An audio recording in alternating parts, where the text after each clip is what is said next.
Mungonditambidza wana apa. Ha? Iwe.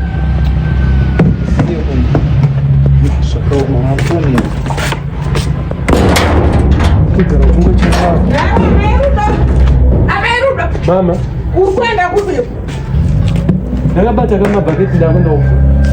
Unaenda kumvura une mabhaketi akawanda kudaro unouya wakatakura sei?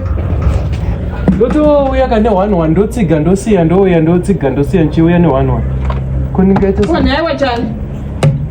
Uri kutadza kuperekedza mukadzi wemwoya makati uya akaisawo pamusoro iwe wakabata uku wakabata ichi. Ha? Kuzvoita sei kwa? Ndiri kubvunza kuti ungatadza here kubatsira mukadzi. Uri kutadza kuenda kumuroora here? Kumuroora zvokuti atambudzike zvaari kuita izvi. Aiwa kana newo chale. Handiti zvigubhu 4 izvi. Iwe wakabata zviri akabata zviri zvanakira munhu wese. Mufunge mama kandatomukumbira ndikati baba rudo ndiperekedzewo kumvura. Varamba hanzi ndisiye nimbodziya mushana. Aiwa sumuka chale. Hatindi hunhu hwakadaro. Iwe ungangodziya mushana. Apa makutoparadzanisa. Kuparadzanisa hakusi kuvaka kwamuri kuita amai. Iwe uyu mukadzi ndakamuroora. Kumuroorera kuti atambudzika ari ega.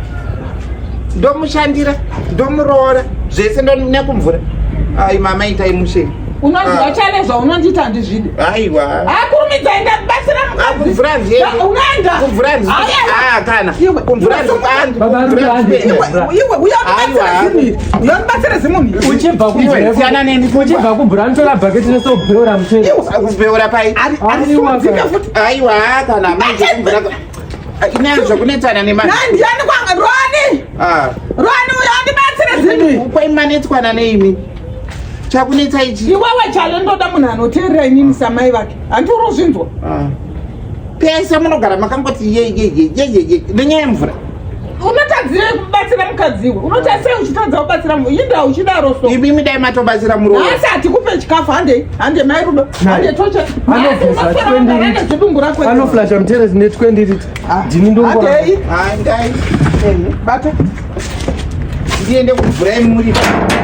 Ndainendwa nemukachuru. Ya, saka wadya izvozvo. Ndingaende kumvura unotsiga mutamwe muripo. Chisana kubika. Kana tikaona pasina chabikwa hapana chauri kudya.